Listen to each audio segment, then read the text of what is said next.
Hello, and welcome to the podcast, Let's Talk About AI. Since this is the first episode for my podcast, I figured it would be a good idea to introduce AI. What is it and how does it work? And for that reason, I decided to interview my wife, Kaori, and my daughter, Kazuha. Now, they've probably heard me talk about AI every now and again, but they don't have that much knowledge about it, and so I thought they would be the perfect people to interview. All right, I hope you enjoy. Hi, thank you. Hi. Welcome to this podcast. Today we're going to do an introduction to AI, and so if you have any questions at all, please ask. Okay. So first of all, what is your knowledge or understanding of AI?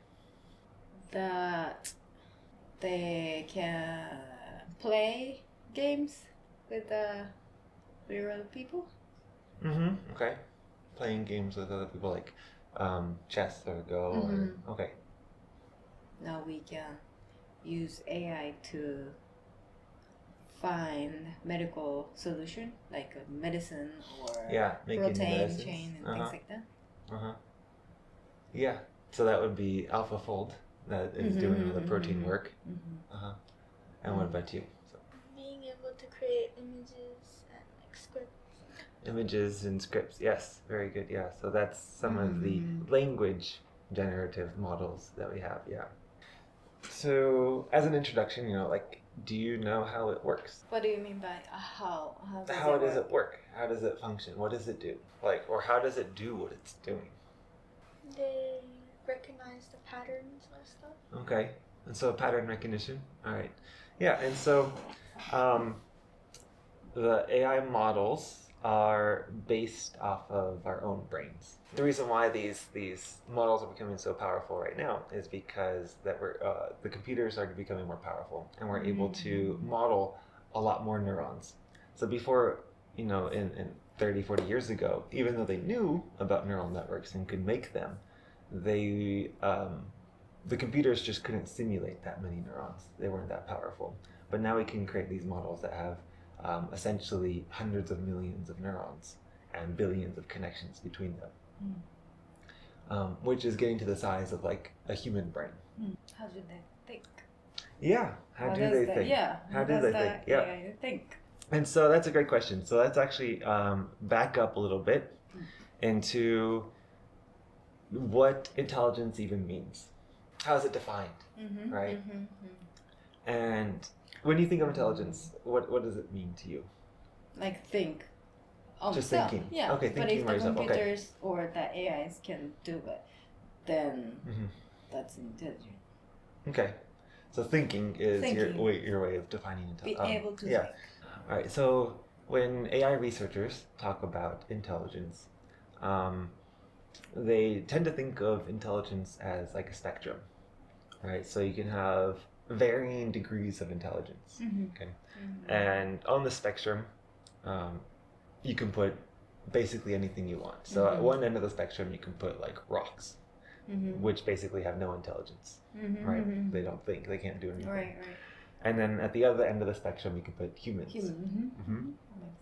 And everything else can go in between that. Right. Because, we assume that we're the smartest on the planet. So I think everything else goes underneath us and in between rocks. And you can put anything, even plants, right? Plants could be on that spectrum as well. Because plants obviously do more than rocks do, right? They can manipulate their environment in some ways. And the question then becomes like, how much are they able to do, right? What is that intelligence?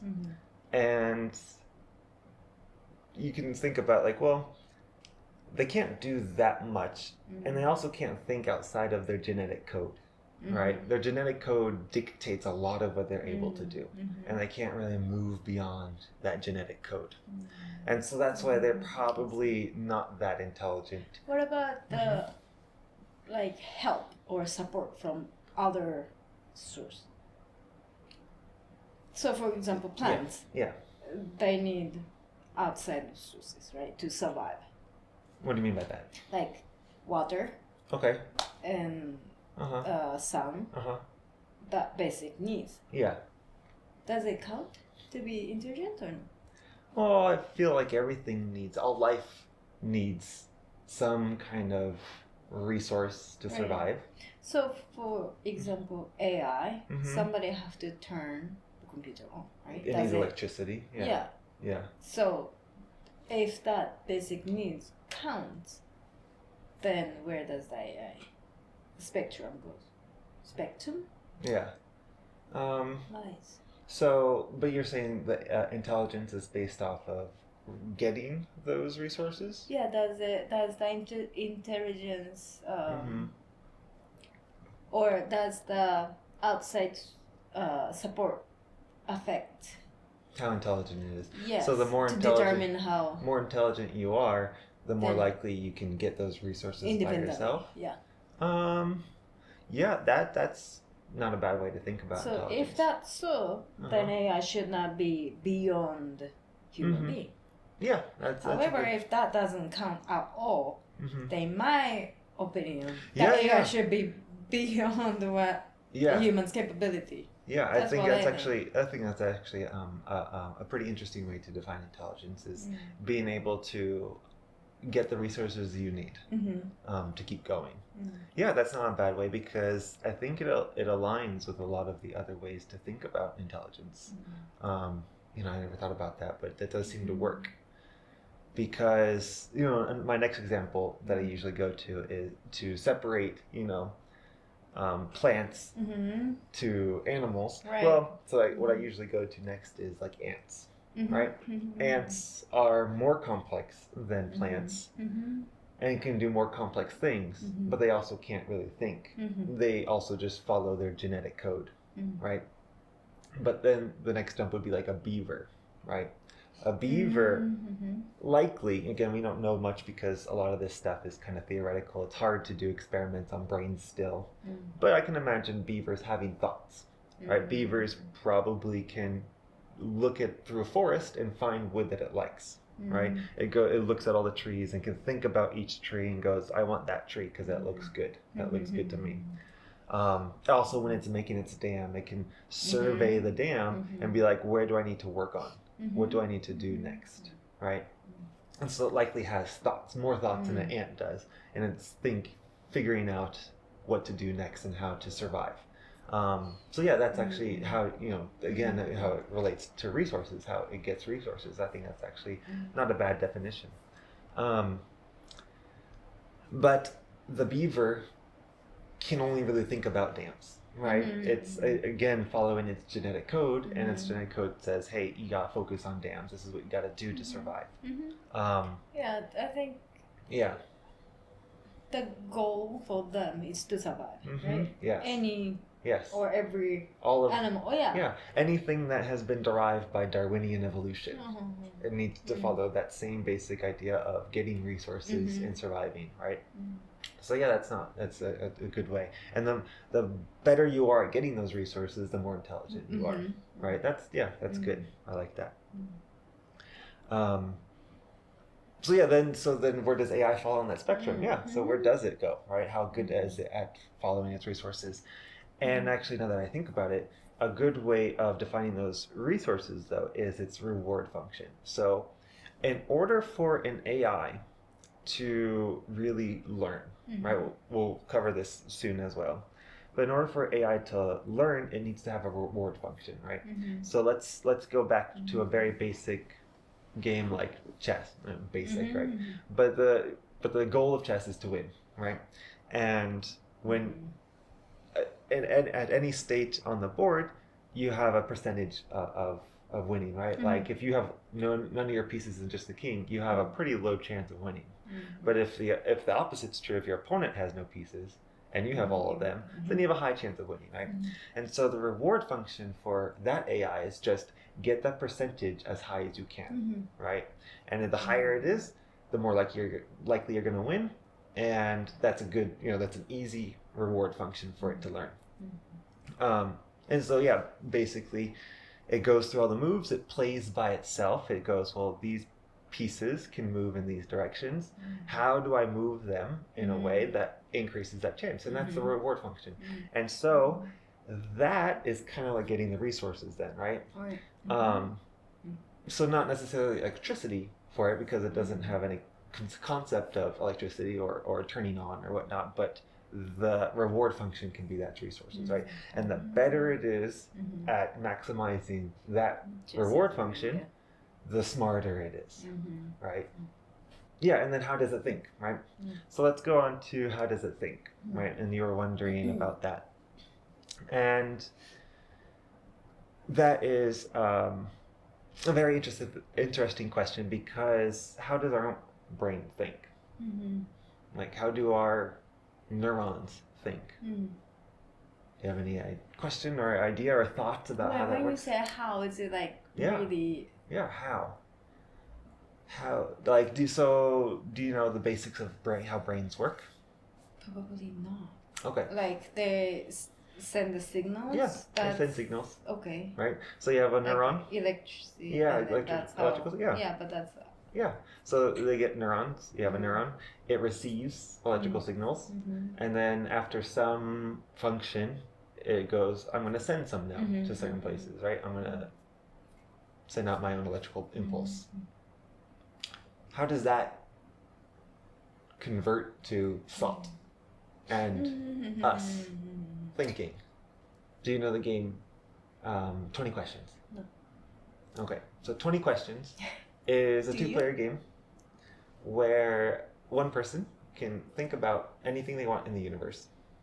Okay. And the other person can only ask yes or no questions. So those yes or no questions kind of are like the electrical impulses, right? A yes meaning electrical impulse is sent, a no means nothing, right? So if it's on or off, right? Yes or no. And with just those 20 questions, you can get pretty close to the word that someone else is thinking. So now, like, let's go back to the brain. Again, the brain is it's complicated, and there probably isn't anything like this in your brain, but it's just a generalization, just a way to think about it, to kind of understand how yes or no questions can get you to make conclusions about things, right? So let's say there's a bunch of neurons that are all tied together. They're connected. Those connections are very important. How they're connected is important. And so you have a neuron that fires when you see pink. You have a neuron that fires when you see like a snout. You have a neuron that fires when you see four legs. And a neuron that fires for different traits for different things, right? And so when this neuron that fires when it's pink goes to another neuron, okay, and the neuron that fires when you see four legs also goes to the same neuron, okay? So all these different neurons, they all fire and they go to this other neuron. And this neuron receives the signals from all of them, and it goes yes on pink, yes on four legs, yes on snout, yes on a few other things, and it goes, that's a pig. So it's a pig, and it will send its electrical signals other ways, okay? All right. But then you can see where, like, if one of them is no, let's say pink is no, then this neuron, the pig neuron, won't actually fire, because now it doesn't get that pink signal. But all these other neurons still fire. They might go to another neuron, and this neuron's hooked up to all the same ones except pink, but then it also is hooked up to like brown, and brown says yes. And so now I have brown, four legs, snout, and all the other things. Maybe it's a boar. Right? And so you have pig and boar. And so you can see how just a simple yes or no for a lot of different things can allow you to come to conclusions about stuff, right? And so that's essentially how these neural networks are working as well. So they have a bunch of ways to organize information. In fact, if you were to take that 20 question game, right?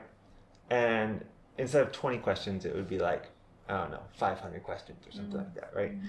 And if you were to say, like, if you have a very, very nice specific way of organizing your questions, let's say like the very first one is like living or non-living, right? a yes or no to that. And that kind of breaks up everything into two very large groups, right? Living, non-living. And depending on the question there, you have another question to break it up further, right? And you can get very, very, very specific by the end of the 500 questions, right? Imagine a sequence of ones and zeros for all those questions. And that right there brings you to a very specific idea or word. That line is able to very uniquely show which word you're talking about. So you can actually take every word that we have and assign it to a very specific string of one and zeros. And so now you can have all our whole language labeled as a ones or zeros, right? And that's how the neural network inside these AIs organize all the words. And that's how they're able to keep all of their language. For LLMs, I should say, large language models. These large language models are able to hold all of that language just like that as a strings. Of course, I'm generalizing again. They don't actually have ones and zeros for all these things. It's a bit more complicated. But that's the gist of it, right? For you to understand, like, that's how language models are able to hold language in their brains. Okay? And then you can do some math on them to, just like when your brain receives an image of a pig, they start firing off. So if you do some other math on them, you can kind of get them to trigger and fire off to start making those language that you might see when you use ChatGPT. Okay, so those neural networks are based off of our brains, and our brains are very good at pattern recognition. Okay, that's kind of why they use them as models, right? They saw that our brains are very good at recognizing patterns, and they wanted to copy that, mimic that. Is it the pattern thing is learning skills? Kind of. As you can see, once we continue on, that just because you're good at pattern recognition doesn't mean that you're going to be good at everything. Because sometimes it's very, very specific. In fact, let's go to just that one very specific idea, one that I like a lot, which is a program called AlphaGo. AlphaGo is very good at learning the game of Go. And so it uses the reward function to maximize how the board looks. So the game of Go is so complex that you cannot map all of the moves on a board, right?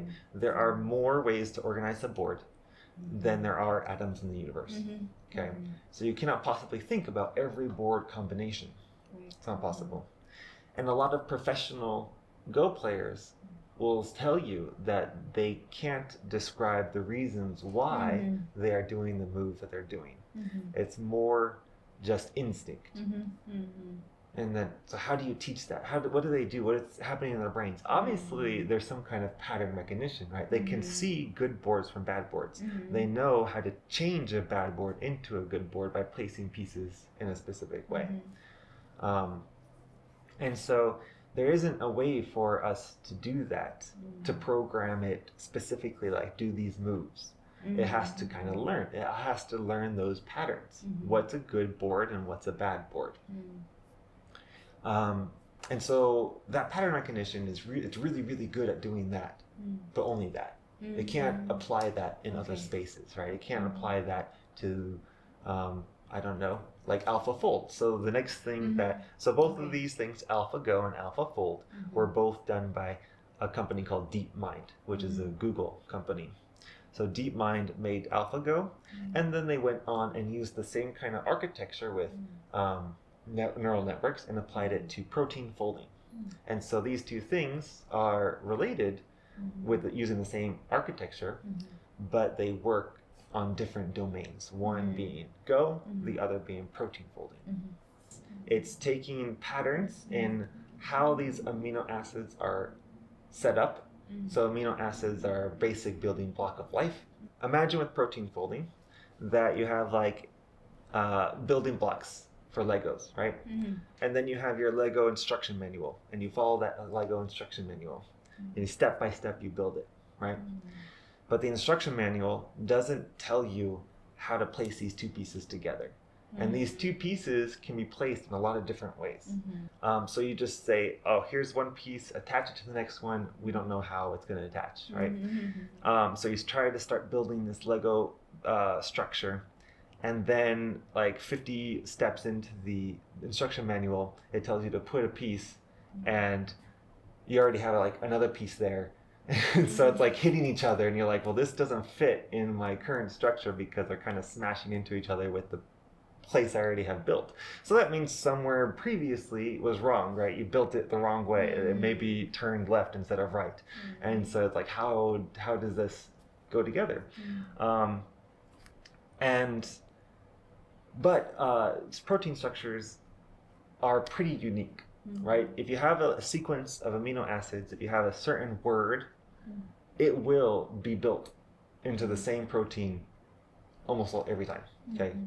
Pretty much 100% of the time. So it can do these really, really crazy pattern recognition things, but it still wasn't able to do language, okay? So AlphaGo and AlphaFold, they were both starting to be built pre-transformer. So in 2017, again, Google actually, they discovered something called a transformer. A transformer is in architecture a way to arrange or sequence these neural networks. Okay, and these transformers allowed the neural networks to understand context. Okay, so most of these neural networks before, they can predict what to do next, but they didn't need to understand what happened before, right? So when you give AlphaGo a Go board, it can look at the Go board and know what to do next. But it didn't understand, or it never even needed to think about what happened before, okay? So the past didn't matter so much. Language, though, matters. It matters a lot about what happened previously, context, okay? So, for example, we can talk about the complexities of language too, like metaphors and similes and all these different language tools, but it's so much more complex even with very basic language things. So, for example, I have a cat. It meows a lot. What does it mean? Right? The cat. And we understand that because that's how our brain works, right? Because, that's just how our brains are set up.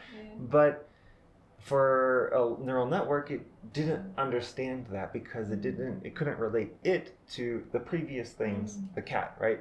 And we have context. Context allows us to understand that it refers to the cat, right? But it can get very complicated very fast, especially when you have multiple pronouns in the same space, right? So if you have, for example, the cop caught the robber. He took him to jail. Who is he and who is him?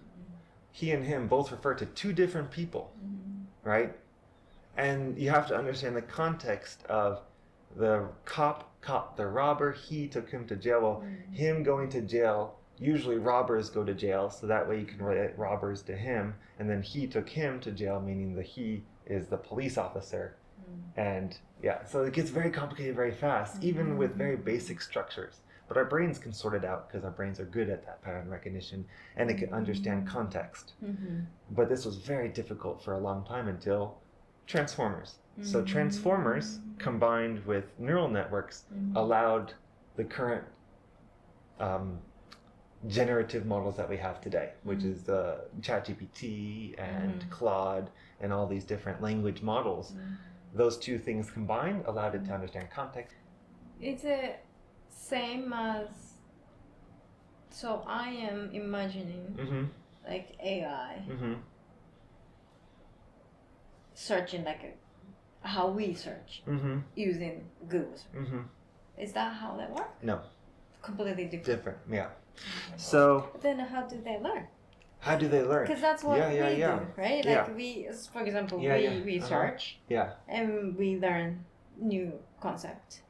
And then we search more and we tie it together.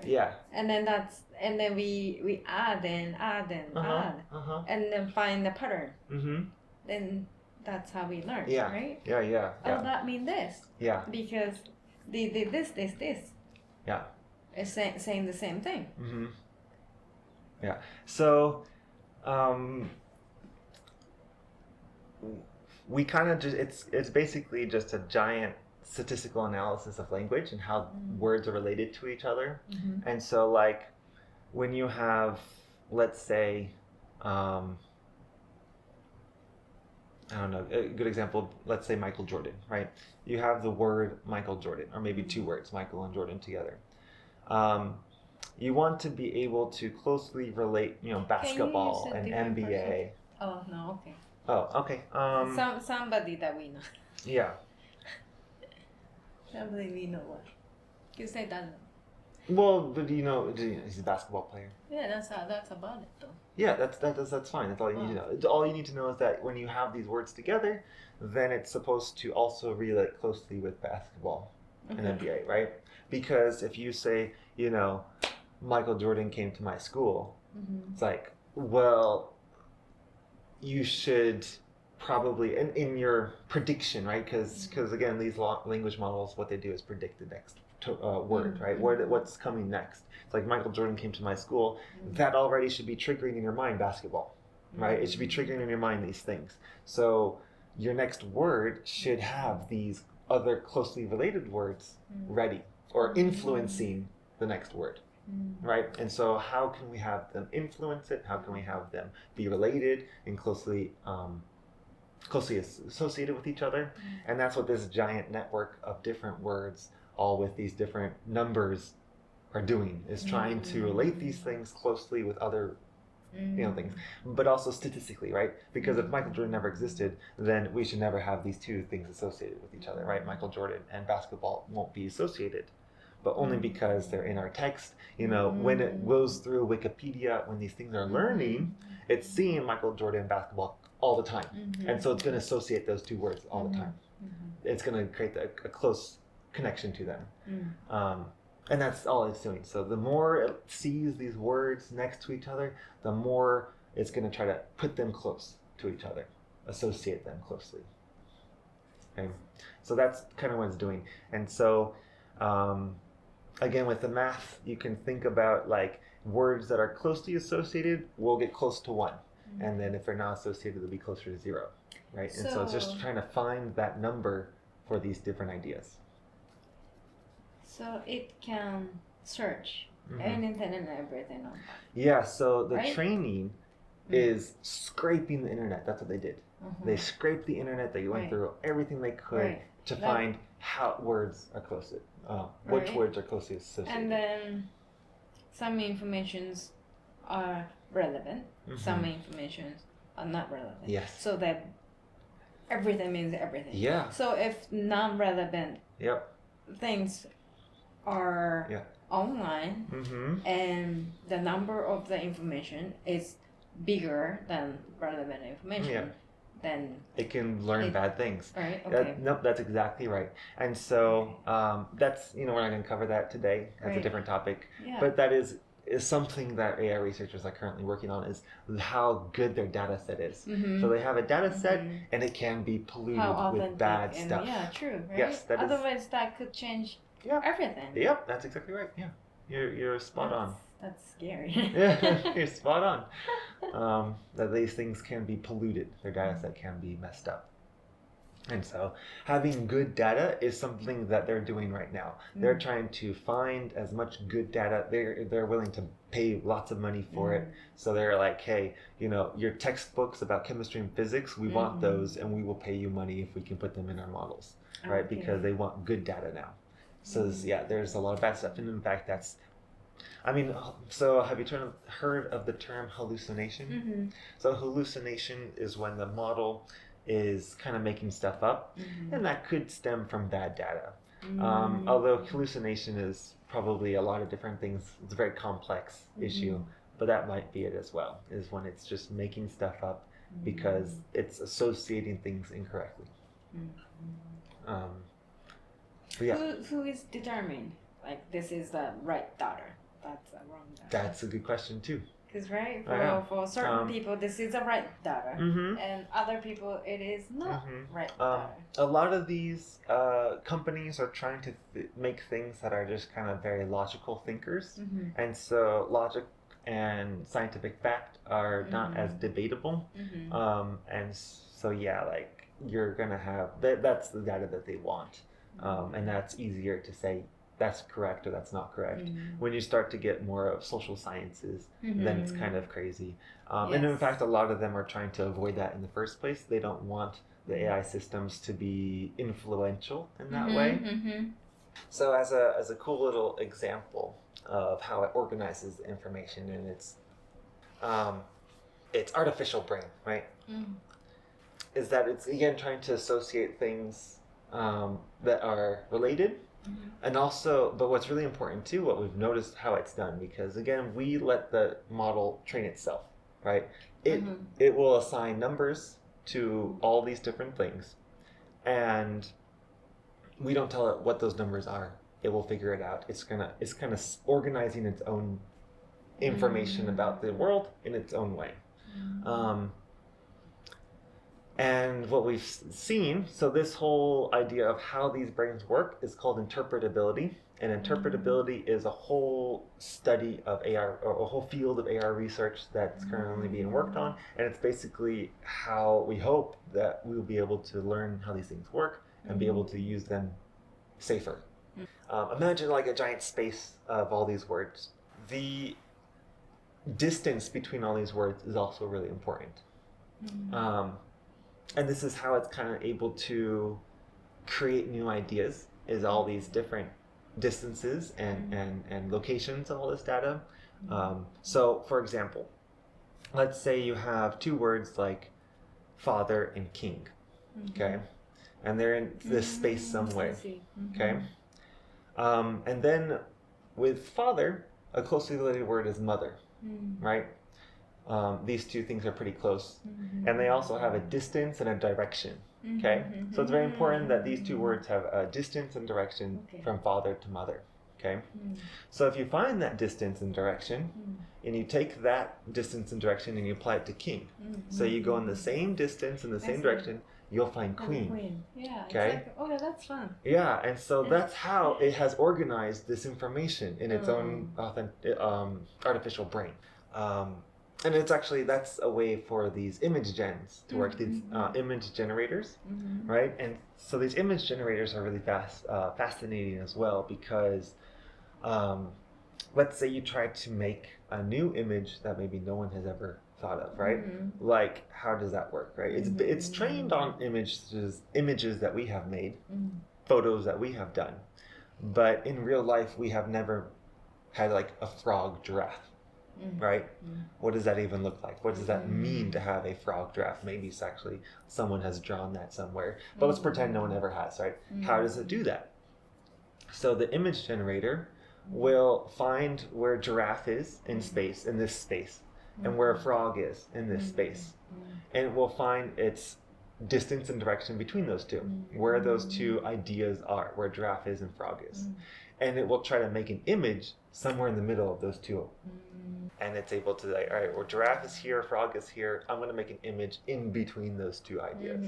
And that's how it can make a new image, a new thing that we have never done before. Right. How fast is this AI development going right now?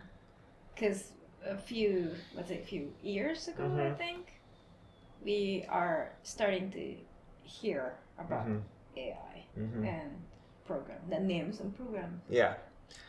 And it seems like it's getting faster. Yeah. And so AI progress will continue to increase very rapidly. So the reason why these things have gotten so good so fast over the past like 5 years is because of the data sets. At first, in let's say GPT-2, it's had a kind of a small data set, and the neural network was very small, right? And so all they needed to do was scale it up, right? Make it bigger, get more data and more neurons and more stuff, more more connections between all those neurons. And with that scalability, they were able to create GPT-3 and GPT-4 and all these really high-end models that we have today. They are reaching the limits of that, though. Like they're kind of running out of data, good data as well. Is that because we, like regular people, are contributing the data as well?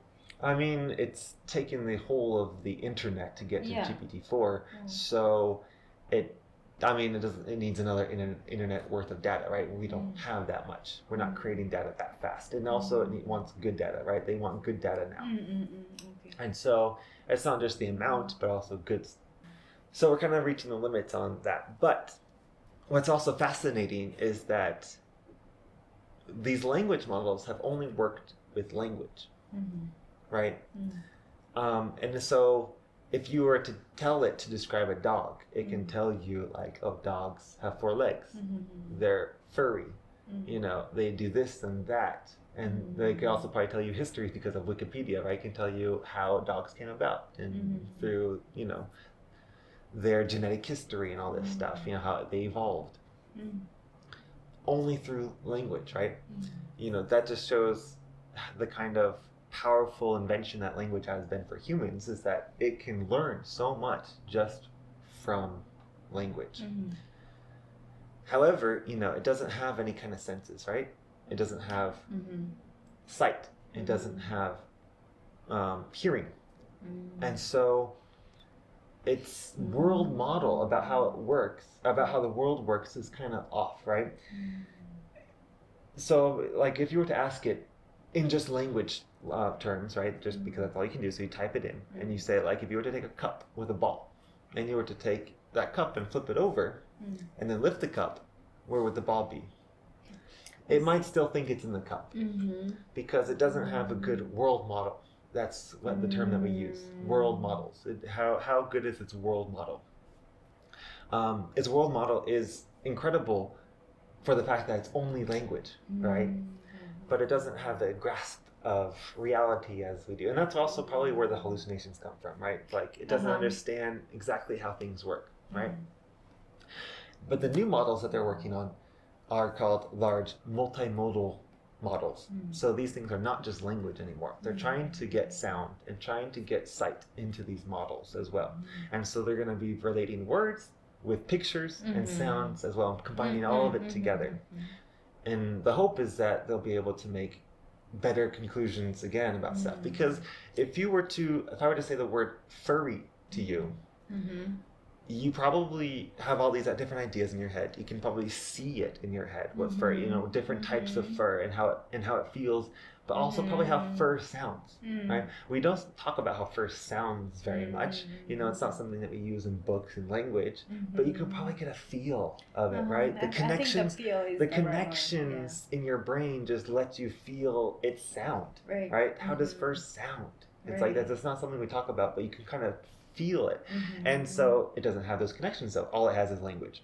You know, imagine if you were blind, deaf, you couldn't touch, you couldn't feel, you couldn't taste, you had nothing, you just processed all your information through language. It's kind of, you know, obvious then that it can't do those things. But once you put it in there, if we can get audio and images into its brain, into its neural network. So it really will be like a human life, because when we read, we can use the imagination and you know, we can picture what's happening. So that's what it is. Yeah, it's happening. That's what's happening next. That's what they're currently making. Because they already have lots of language to describe knowledge, right? So to add other skills, other senses, to learn. It's like teaching the little baby who already have all the language skills. And just giving it senses. Yeah, and so then once you get senses, it will have a better understanding of the world and better understanding of, hopefully, better conclusions about those worlds. To connect and then fill in the gap and the distance between the word and the language. The word and the picture. And then the other sense.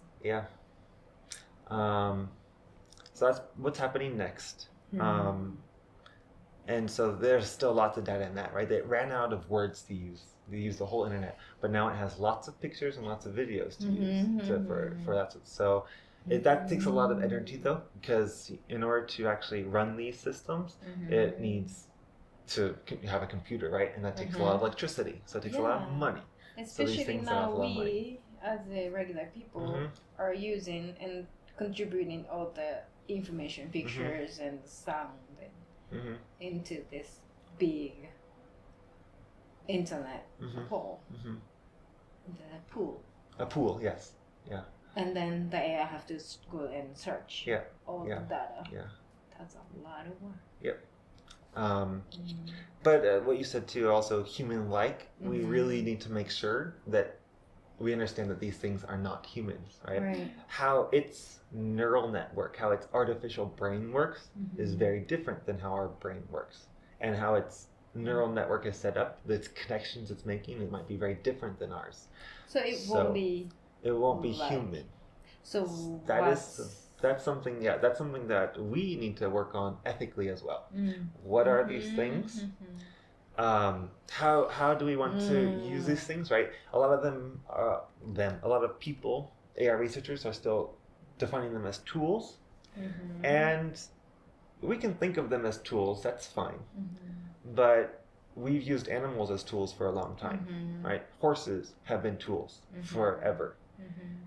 So that doesn't make them, though, that, something that we can mistreat. In fact, we've realized morally that we should treat these animals a certain way, right? Horses deserve certain respect or rights. So these things might be tools. Are they alive, though? We don't know. Right? That's something that we as a society should talk about. And how do we want to approach it, right? That is something that needs to be discussed.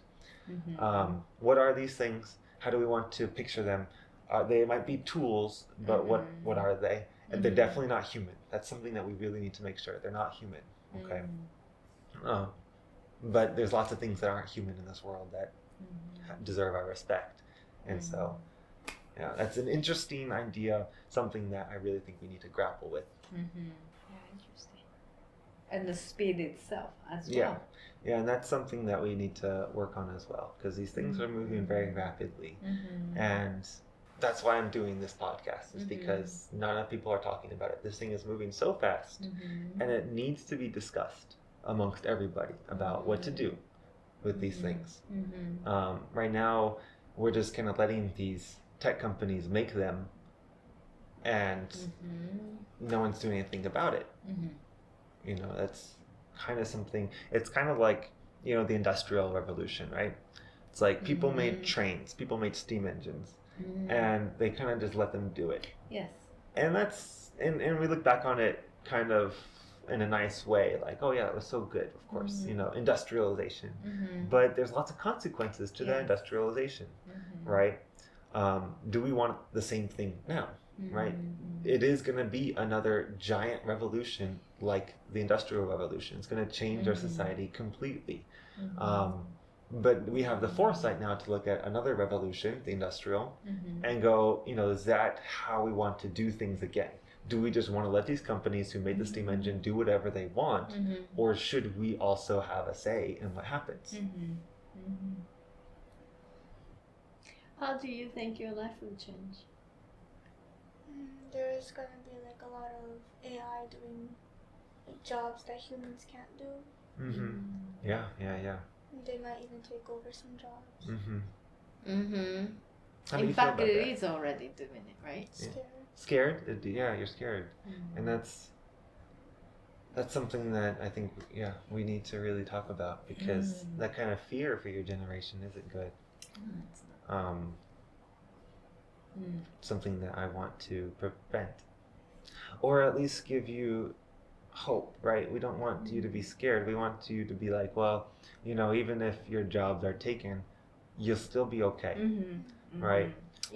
That's what we want. That's what I want, right? I want you to be like, you know what? Everything will be okay. And right now, that feeling, I don't know if I have either. I can't say that to you, which is unfortunate, right? And you're scared, and I'm going, okay, well, let's try to work on this problem then for you. Make sure the next generation is taken care of. Because if AI takes over jobs, then people can't get incomes and they can't live. Yeah, that's right. Thank you for listening to that interview. I thought it went really well. If you have any questions or comments, or if you want to say that you agree or disagree with any of the definitions in this podcast, You can find this on the YouTube channel, Let's Talk About AI, and you can make your comments there. I would love to talk about this more, of course. I think that everyone needs to have a say, and we need to talk about it with everyone. And if you want to learn more, I'm going to leave lots of links in the YouTube description. If you are really curious and you want to learn more, you can find them there. Thank you all for joining me, and I hope you continue listening.